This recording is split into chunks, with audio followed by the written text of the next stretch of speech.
सो वैसे यार आप एक अच्छा वेब डेवलपर बनना चाहते हो बट आपको ये नहीं पता है कि वेब डेवलपमेंट सीखे कैसे कैसे एक अच्छा वेब डेवलपर बन के और कैसे इंडस्ट्री में जाके एक अच्छी जॉब कर पाए। तो यार देखो आज इस वीडियो में आपको चैट जीपीटी की हेल्प से आपको एक अच्छा सा रोड मैप दिखाऊंगा, रोड मैप करके दिखाऊंगा, रोड मैप बताऊंगा जिसे अगर आप फॉलो करते हो तो आप एक अच्छा वेब डेवलपर बन पाओगे और साथ ही एक फुल स्टैक डेवलपमेंट भी कर पाओगे। तो उस प्रोसेस को कैसे करना है, कैसे समझना है, आपको मेरी स्क्रीन पे देखना पड़ेगा। तो आपको मेरी स्क्रीन यहाँ पे दिख रहा है, तो यहाँ पे मैंने ये कोड ओपन करके रखा है। तो मुझे आज कोड नहीं करना है, अब मैं सीधा चैट जीपीटी के ऊपर आता हूँ और चैट जीपीटी पे आने के बाद सीधा मैं क्वेश्चन इसी से करूंगा कि हमें एक अच्छा वेब डेवलपर कैसे बनना है। तो यहाँ पे हम लिखेंगे road map for become a good web developer. ठीक है, तो ये हमें खुद बताएगा कि एक अच्छा वेब डेवलपर हम कैसे बन सकते हैं। And full stack developer okay. अब आपको पेस्ट कर देना इंटर। तो आपको यहाँ पे दिख रहा है कि ये हमें कंटेंट प्रोवाइड कर रहा है। अब ये कंटेंट जो प्रोवाइड कर रहा है सारी चीजों को आपको पढ़ना नहीं है, आपको बस समझना है कि ये जो प्रोसेस है ये कैसे काम करेगा। अगर हम इसको अप्लाई करेंगे तो हम कैसे अपने जर्नी में स्टार्ट कर पाएंगे इस चीज को अप्लाई करना। तो यहाँ पे आपको दिख रहा होगा कि जो सबसे पहला पार्ट है, यानी सबसे पहला जो स्टेज फर्स्ट है वो होता है क्या, HTML एंड CSS। यार देखो वेब डेवलपर अगर आप बनना चाहते हो तो आपको HTML और CSS में मास्टर करना पड़ेगा। HTML क्या होता है, HTML जो होता है वो हाइपरटेक्स्ट मार्कअप लैंग्वेज होता है जिसको आप स्ट्रक्चर ऑफ वेब पेज भी बोल सकते हो। ठीक है, जो अपने वेबसाइट का एक लेआउट बनाता है, लेआउट तो नहीं बोल सकते हैं बट एक स्ट्रक्चर बनाता है। ठीक है, और दूसरा चीज जो होता है CSS मतलब क्या होता है कि ये कास्केडिंग स्टाइल सीड होती है, एक लैंग्वेज है जिसको आप यूज करोगे तो आप अपने वेबसाइट को चार चांद लगा दोगे। उसमें कलर्स रख सकते हो, वीडियोस डाल सकते हो, ऑडियो डाल सकते हो, उसकी लेआउट को आप चेंज कर सकते हो जो कि हेल्प से इसके CSS के।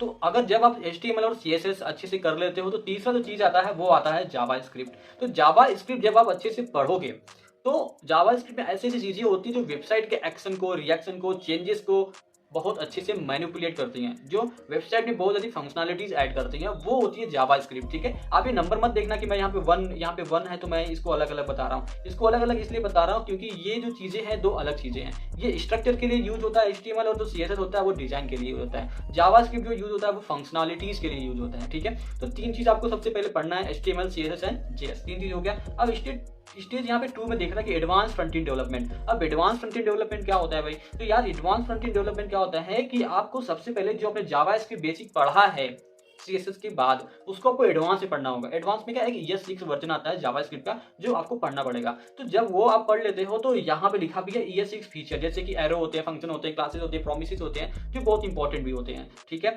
और साथ ही आपको यहाँ पे अगर अच्छा फ्रंट एंड डेवलपर बनना है तो आपको कुछ लाइब्रेरी का भी ध्यान रखना है, उसको भी आपको सीख लेना है। जैसे कि यहाँ पे जो पॉपुलर लाइब्रेरी है रिएक्ट है, Vue.js है, एंगुलर है। देखो आप एंगुलर और यहाँ पे रिएक्ट में दो चीजों में से आप एक भी कर सकते हो।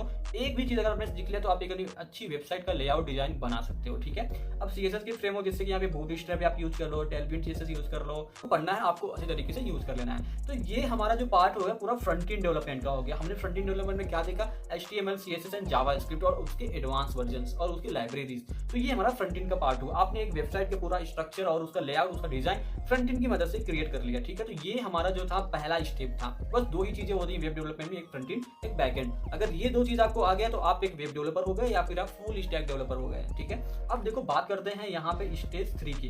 तो स्टेज 3 में यहाँ पे आपको दिख रहा है बैक एंड डेवलपमेंट। अब बैक एंड डेवलपमेंट क्या होता है यार, जो वेबसाइट चलती हैं, जो हमारे फॉर्म्स होते हैं, जो हम डेटा डालते हैं वो जाते कहाँ पे हैं, वो बैकएंड के अंदर जाते हैं, डेटाबेस के अंदर वो स्टोर होते हैं, उसी को हम बोलते हैं बैकएंड। अब बैकएंड में क्या क्या है, बैकएंड में हमको कोई स्क्रिप्टिंग लैंग्वेज नहीं सीखनी, हमको प्रोग्रामिंग लैंग्वेज सीखनी है। एक प्रोग्रामिंग लैंग्वेज जैसे कि Node.js, पाइथन सीख लेना है, उसका एक फ्रेमवर्क जैसे Django फ्लास्क होता है ये आपको सीख लेना है, रूबी, PHP। आपको एक प्रोग्रामिंग लैंग्वेज आना ही चाहिए आपको अगर बैकएंड डेवलपमेंट करना है तो।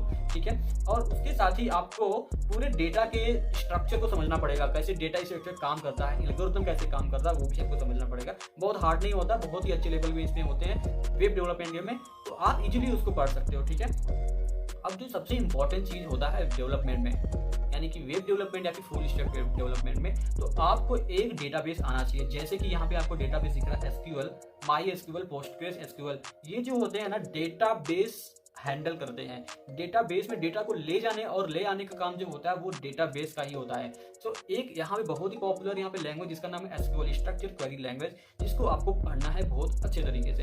तो जब आप ये पढ़ लेते हो तो आपको एक चीज और पढ़ना पड़ता है, सर्वर साइड फ्रेमवर्क। जैसे आप एक फ्रेमवर्क बना लो, जैसे कि बना लो तो नहीं, आपको फ्रेमवर्क पढ़ना पड़ेगा। जैसे कि यहाँ पे जेंगो का जो फ्रेमवर्क, सॉरी पाइथन का जो फ्रेमवर्क होता है वो जेंगो होता है, पीएचपी का लारावेल होता है। तो उसी तरीके से आपको यहाँ पे एक फ्रेमवर्क पढ़ना है, या फिर जेंगो पाइथन अगर यूज कर रहे हो तो, और रूबी या फिर रेल्स ऐसे जो लैंग्वेज अगर यूज कर रहे हो तो, और पीएचपी पे कर रहे हो बैकएंड डेवलपमेंट, और लारावेल आपको सीख ले। तो स्ट्रक्चर को समझना है। एमवीटी होता है और एमवीसी होता है। तो एमवीटी मतलब क्या होता है, मॉडल व्यू टेम्पलेट होता है जो पाइथन में यूज होता है, बट एमवीसी जो होता है मॉडल व्यू कंट्रोलर होता है जो कि अदर प्रोग्रामिंग लैंग्वेज में यूज होता है। ये एक स्ट्रक्चर होता है, ठीक है। और चौथा चीज यहाँ पे है फुल स्टैक इंटीग्रेशन। अब ये फुल स्टैक इंटीग्रेशन होता क्या है भाई, यार देखो फुल स्टैक, ये नीचे मिल जाना आपको, कुछ नहीं है नीचे, मैं आपको बता देता हूँ क्लियर। अब नीचे क्या आपको मिलेगा, आपको फुल स्टैक जब डेवलपमेंट आप कंप्लीट कर लोगे, फ्रंट एंड बैक एंड और डेटाबेस, तो आप एक अच्छे फुल स्टैक डेवलपर बन गए। अब इसके बाद आपको बनाने पड़ते हैं प्रोजेक्ट्स। तो प्रोजेक्ट आपको अच्छे से अच्छे आपको बनाने हैं जिसकी वजह से आपकी जॉब लगेगी। ठीक है, जो प्रोजेक्ट होते हैं बहुत लो लेवल के भी होते हैं, मिड लेवल के भी होते हैं, हाई लेवल के भी होते हैं। ये आपके ऊपर डिपेंड करता है कि आप कैसा प्रोजेक्ट बनाते हो। मैं आपको रिकमेंड करूंगा सबसे पहले आप बेसिक प्रोजेक्ट बनाओ, एक वेबसाइट बनाओ,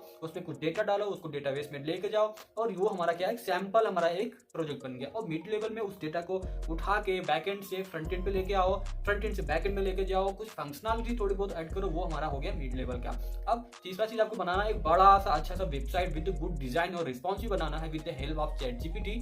आप बना सकते हो इजीली, क्योंकि चैटजीपीटी आपको बहुत अच्छे तरीके से कोड लिख के देता है जो आपको इंप्लीमेंट करने में बहुत इजी होगा।